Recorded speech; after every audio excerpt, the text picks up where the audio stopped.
제가 지금 수험생이었어도 엄청 혼란스러울 것 같긴 해요. 이 영상 하나로 6월 15일부터 계속해서 논란이 되고 있는 2024학년도 수능 난이도, 앞으로의 수능 출제 방향, 앞으로 수험생 여러분들의 공부 방향까지 전부 다 제가 확실하게 말씀을 드리겠습니다. 제가 지금 이 영상을 찍고 있는 6월 21일까지도 수능과 관련해가지고 대통령실에서 말이 많이 나오고 있는 상황인데요. 여러분들의 시간을 아껴드리고자 제가 전부 다 정리를 해왔습니다. 먼저 대통령실에서 지금까지 내놓은 말들을 전부 다 하나씩 보면서 제가 해석을 해드리고 동시에 앞으로의 공부 방향성에 대해서도 명확히 말씀을 해드릴 거예요. 우선 지금 공부를 하고 있는 수험생들한테 가장 영향이 있는 말부터 소개를 해드리자면, 대통령실 발표 중에 첫 번째로 킬러 문제를 없애고 교과 과정 내에 변별력을 갖춘 문제를 출제한다라는 발표를 했습니다. 근데 저는 이 문장을 보고 이해가 안 됐던 게, 쉽게 내는데 변별력은 갖춰라는 말이 이해가 잘 안 됐어요. 그러니까 쉽다라는 거는 대부분이 다 맞춘다는 거고, 변별이 된다는 것은 맞추는 사람이 있고 틀리는 사람이 있다는 건데, 어떻게 대부분이 맞추면서 맞추는 사람과 틀리는 사람이 구분되게 만드냐. 이건 제가 봤을 때 그냥 뜨거운 아이스크림을 만들라는 말이랑 똑같은 말이에요. 사실 교육당국에서 변별력을 갖춘 문제를 출제한다는 말은 지금까지 계속 해오던 말이었습니다. 그래서 평가원에서도 그 기준에 맞춰서 정답률 30, 40, 50%짜리 문제들을 계속 만들면서 원칙을 지켜왔던 거고요. 그래서 방금 제가 한 말에서 새롭게 봐야 될 부분은 교과과정 내에서 변별력을 갖춘 문제를 출제한다는 부분이 아니라 킬러 문제를 없앤다는 부분이에요. 근데 여기에서 우리가 또 중요하게 봐야 될 거는 킬러 문제라는 게 도대체 뭐냐는 거예요. 지금 이 대통령실에서는 킬러 문제를 없앤다라고 말은 하지만 도대체 킬러 문제가 뭔지에 대한 정의는 내놓지 않고 있거든요. 그러니까 정답률이 몇 퍼센트 이하여야지 킬러 문제냐는 거지. 근데 여기서 이것보다 더 문제인 건 뭐냐면, 출제자 입장에서 이 문제가 킬러 문제인지 아닌지 판단을 할 수가 없다는 거예요. 예를 들어서 정답률 30% 미만인 문제는 킬러 문제라고 합시다라고 하더라도, 이 문제를 진짜 시험지로 만들어서 학생들한테 풀어보게 하기 전까지는 이 문제의 정답률이 몇 퍼센트일지 단순히 예측만 할 뿐이지 정확히 맞추는 게 거의 불가능에 가깝다는 거예요. 왜냐면 이건 이때까지의 수능을 보면 되는데요. 2019학년도 때 정답률 18%짜리 비문학 문제를 내가지고 국어에서 한번 욕을 먹은 적이 있습니다. 평가원이. 근데 평가원이 정말로 정답률을 조절하는 능력을 가지고 있었다면 그렇게 욕을 먹었을까요? 그리고 그 이후의 수능들에서도 계속해서 난이도 조절이 실패했다는 뉴스가 매년 수능이 끝날 때마다 나오고 있는데, 평가원이 정말로 정답률을 자기가 원하는 대로 조정하는 능력을 가지고 있었다면 그런 일이 일어났을까라는 의문이 드는 거죠. 그러니까 우리가 여기서 알 수 있는 것은, 평가원은 정답률을 조절하는 힘까지는 없어요. 단순히 이 문제가 어렵겠다, 쉽겠다를 예측할 뿐이지 실제로 학생들이 수능 시험장에서 11월 16일날 푸는 그 체감은 정확하게 예측을 할 수가 없다는 거예요. 지금까지의 수능 문제들이 예측을 못 해왔었고, 그러니까 킬러 문제 안 내겠다 해놓고 수능 당일에는 얼마든지 정답률 30%, 20% 이하의 킬러 문제가 나올 수 있다는 겁니다. 출제자는 이게 어떻게 킬러야, 이거는 다 맞춰야지라고 내는데, 직접 시험장에서 푼 학생들 입장에서는 그게 킬러 문제가 될 수도 있다는 거예요. 그러니까 킬러 문제를 안 내겠다라는 이 말만 듣고 여러분들께서 기출문제에 나왔던 정답률 30% 이하의 문제, 20% 이하의 문제는 안 풀거나 공부를 안 하거나 그런 식으로 방향을 잡아버리면 완전 큰일 나는 겁니다. 근데 또 마침 제가 이 킬러 문항과 관련해가지고 오늘 기사가 하나 새로 떠가지고 봤는데, 대통령실에서 킬러 문항을 배제하라는 말을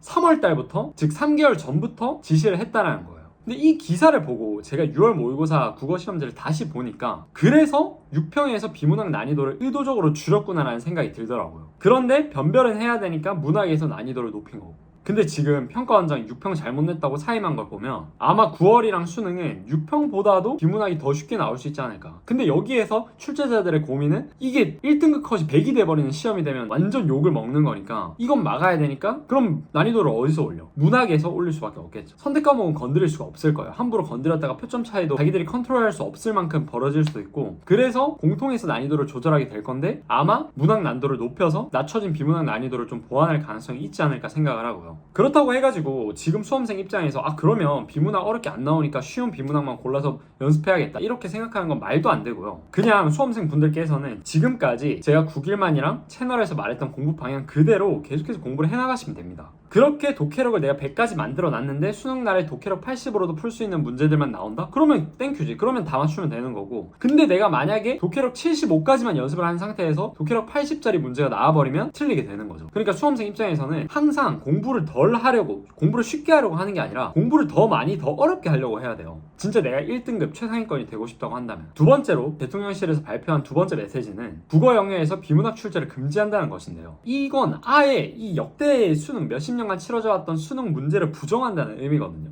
아예 형식 자체를 싹 다 바꿔버리겠다는 말이어서 제가 봤을 땐 이번 수능에는 반영이 안 될 가능성이 크고, 만약에 반영이 된다고 해도 비문학을 싹 다 빼버린다라는 거는 조금 시간이 걸릴 것 같아요. 그리고 반발도 매우 클 것 같고, 왜냐면 지금 비문학을 삭제해버리겠다는 메시지는 어떤 생각에서 발상을 한 거라고 추측이 되냐면, 국어라는 것은 문학이다, 국어 이꼴 문학이라는 생각에서 그렇게 발상이 된 것 같은데, 그러니까 국어에서 비문학이 있을 필요가 없다라고 생각을 한 거죠. 근데 사실 이 비문학이라는 것은 학생들의 문해력을 높이는 데 초점이 맞춰져 있는 학문이기 때문에 결국에 문해력을 높이는 데 있어서 가장 핵심적인 텍스트인 비문학을 뺀다는 건 말이 안 되는 거거든요. 그래서 아마 국어에서 비문학을 뺀다는 거는 국어 시험 자체로 학생들한테 배양하고자 하는 능력을 추정해야 되는 문제라서 사실 이 부분은 쉽지 않을 걸로 보이긴 합니다. 제 개인적으로는. 그 다음 대통령실에서 발표한 세 번째 메시지는 사회과학 지문 등 융합형 제재 지문 출제를 금지하라 라는 메시지예요. 근데 개인적으로 이 메시지가 되게 모순적으로 느껴졌던 게, 2015학년도 개정 교육과정의 핵심 키워드가 융합형 인재 양성이거든요. 그래서 현재 고등학교 교육과정 내에서는 여러분들도 아시다시피 문이과의 구별을 형식적으로 완전히 없애버린 상태고, 수능 비문학에서도 가나 지문, 융합형 지문 등을 계속해서 출제를 해내면서 융합적인 사고를 할 수 있는 학생들을 길러내려고 계속 노력을 해왔단 말이에요.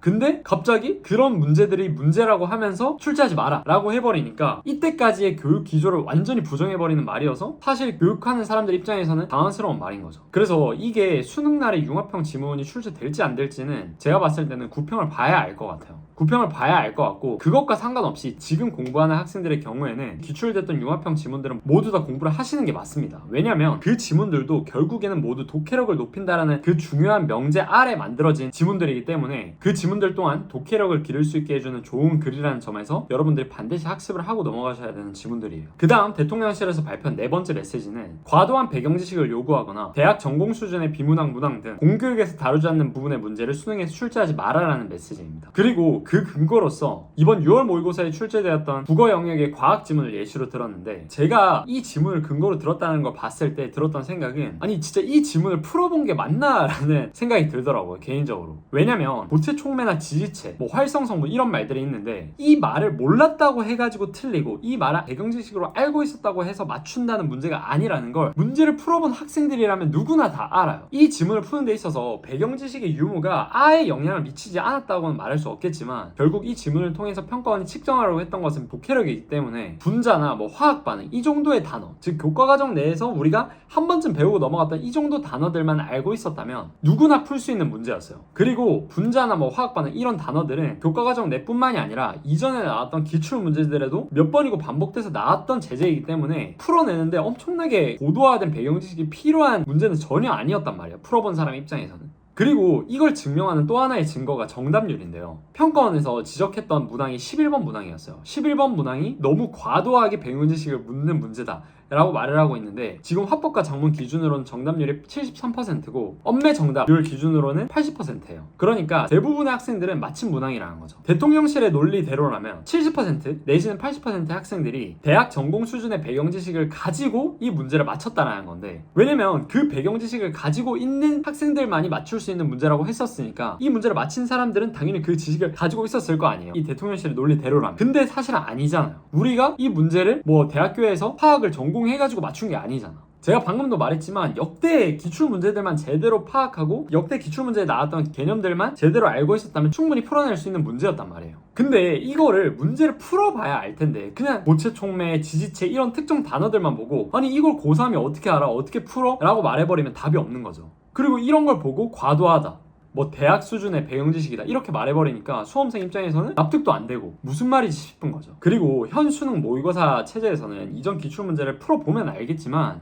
고체 촉매나 브레턴 우주 체제 이렇게 교과과정 내에 없는 내용들도 출제를 하긴 해요. 근데 이런 것들을 출제하면 당연히 이 배경지식이 없는 학생들한테 불리하다는 걸 알기 때문에 평가원 측에서도 이 배경지식을 몰라도 충분히 독해력만 있다면 풀 수 있게 문제를 낸단 말이에요. 그리고 그거를 완벽하게 잘 내기 때문에 우리가 비문학 지문을 보면서 와 이거 진짜 잘 냈다, 예술이다라고 반응을 하는 거고요.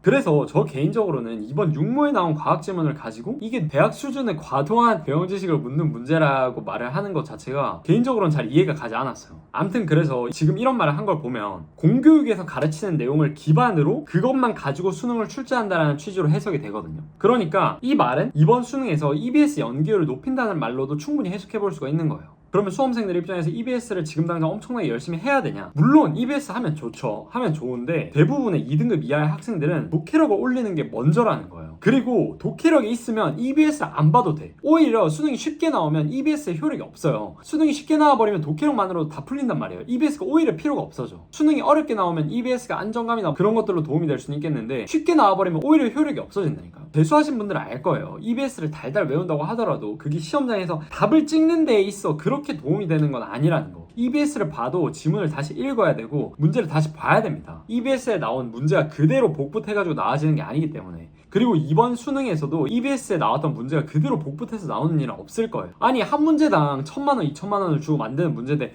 그냥 복붙해서 넣을 거면 교수들이 왜 들어가? 그냥 대학생들 모아가지고 만들면 되지. 그래서 지금 최상위권 고정 1등급이 아닌 학생들의 경우에는 제가 6평 해설 강의 때도 말을 한 것처럼 EBS보다도 기출문제를 보면서 독해력을 올리시는 데 집중을 했으면 해요. 진짜로. EBS는 나중에 7, 8, 9월쯤에 한 달에 한두 개? 막판 가서는 3, 4개 정도씩 사설 모의고사 치는 걸로도 충분합니다. 그래서 제가 지금 파이널 시즌 맞춰서 지금 수능판에서 업계 2위인 상상 모의고사랑 협업해가지고 모의고사 제작을 준비하고 있어요. 여러분들께서 기출로 충실히 공부하고 독해력 올리고 계시면 제가 7월, 8월, 9월, 10월 파이널 때 EBS 가지고 걱정을 안 하도록 만들어 드리겠습니다. 그러니까 지금 하던 대로 하세요. 네, 이렇게 해가지고 오늘 많은 얘기를 했는데 정리를 해보겠습니다. 첫 번째, 공부 방향성이 바뀐 거냐? 수험생 입장에서 공부 방향성은 바뀌지 않았습니다. 기출문제 풀면서 지금 하시던 대로 독해력, 감상력 꾸준히 길러 나가시면 돼요. 이렇게 공부해야지 수능이 어렵든 쉽든 좋은 점수를 받습니다. 쉽게 나올 거라고 방심하다가 수능날 평가원이 난이도 조절 못해가지고 어렵게 나오면 누구 탓할 거예요? 탓할 수도 없어. 그건 평가원은 난이도를 완벽하게 조절할 수 없다는 걸 이전 시험에서 계속 보여줬기 때문에 우리는 수능이 아무리 쉽게 나온다고 공표를 해도 어려운 수능의 가능성을 배제할 수 없습니다. 두 번째, 대통령이 공교육 범위 내에서 수능 출제를 공표했다는 건 수능 문제가 EBS 문제로 점철될 가능성도 있다는 건데 EBS는 해야 되는 거냐? 제 답은 우선 독해력 쌓는 게 먼저라는 거예요. EBS 하면 좋은데 그거에만 매몰되면 절대 안 되고 결국에 점수를 가르는 건 독해력이라는 겁니다. 그게 수능 국어를 출제하는 본질이고 출제자들이 바라는 거예요. 결국에 독해력이 있는 학생들을 걸러내야지 그 학생들이 대학교에 가가지고 어려운 전공 서적을 읽고 그에 대한 자기 생각을 만들고 비판하고 토론하고 이게 가능해질 거 아니에요. 그게 가능한 학생들을 뽑고 싶은 게 대학의 마음이고 그렇게 해서 독해력을 쌓으면 EBS고 나발이고 무조건 100점 뜹니다. 정말로. 그러니까 지금은 독해력 쌓는 거에 집중하고 EBS는 어차피 사설 모의고사 업체들이 나올 법한 것들만 막판에 싹 다 정리해서 모의고사로 내니까 그것만 풀어도 충분해요. 그러니까 지금은 흔들리지 말고 기출 분석 하는 데만 집중을 해야 됩니다.